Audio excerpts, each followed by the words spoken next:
हाजी आलम लोहार और अनायत हुसैन भट्टी की दोस्ती का एक यादगार वाकया आपको सुनाते हैं।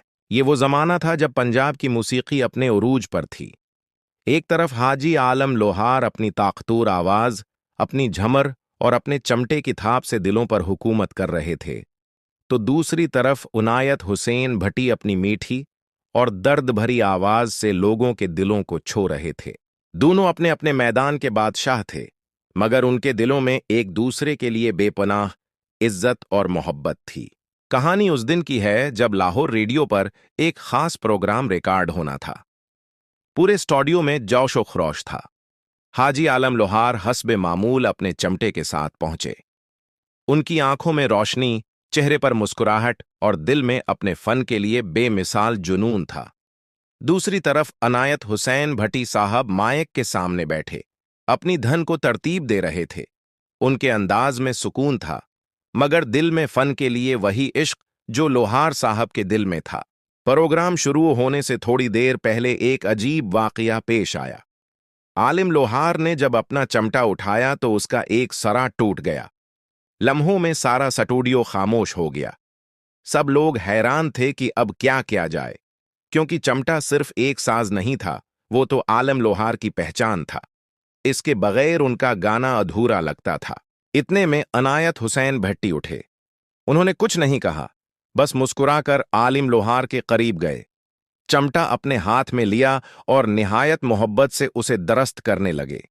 स्टूडियो में सब लोग उनकी तरफ देख रहे थे। चंद लम्हों में चमटा ठीक हो गया।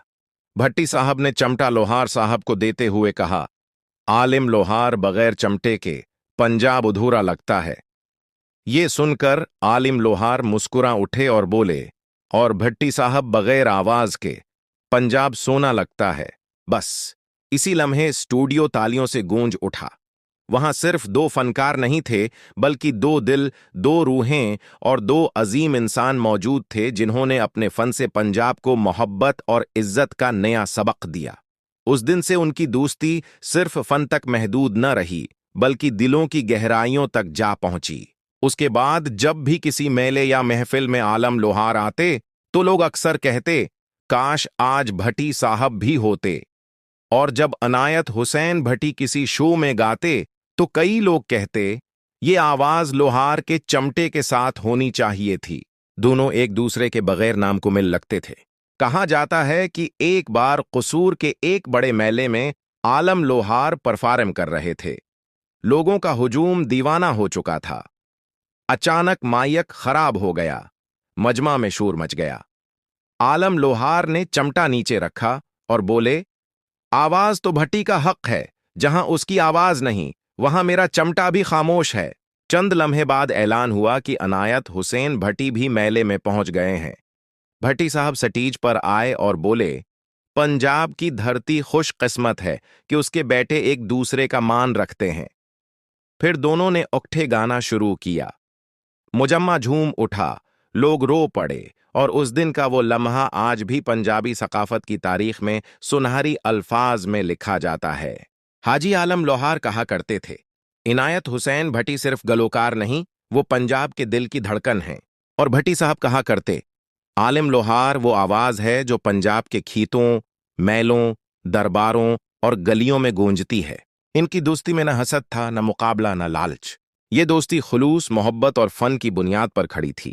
एक दूसरे की कामयाबी पर फख्र करते थे। अगर किसी महफिल में लोहार साहब जाते, तो भट्टी साहब जरूर उनकी तारीफ करते, और अगर किसी प्रोग्राम में भट्टी साहब गाते, तो लोहार साहब उनके लिए दुआएं करते। वक्त गुजरता गया, दौर बदलते गए, मगर ये दोस्ती आज भी जिंदा है। लोग जब भी इन दोनों के नाम सुनते हैं, उनके चेहरे पर मुस्कुराहट आ जाती है। ये वो दो लोग थे जिन्होंने अपनी मेहनत, मोहब्बत और सच्चे फन से दुनिया को दिखाया कि असल आजमत किसी मुकाबले में नहीं, बल्कि दिलों को जोड़ने में है।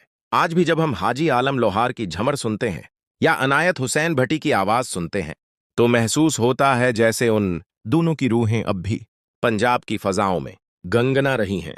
इनकी दोस्ती सिर्फ एक ताल्लुक नहीं थी, वो एक कहानी थी, मोहब्बत, खुलूस, इज्जत और फन की कहानी।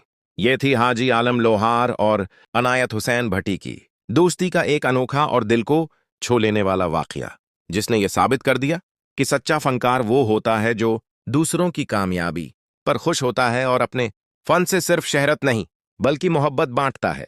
अगर आपको ये कहानी पसंद आई हो तो वीडियो को लाइक करें, शेयर करें और हमारे चैनल आलम लोहार स्टूडियो को जरूर सब्सक्राइब करें ताकि आप पंजाबी सकाफत और हमारे मुट्ठी के फनकारों की मजीद खूबसूरत कहानियां देखते रहें।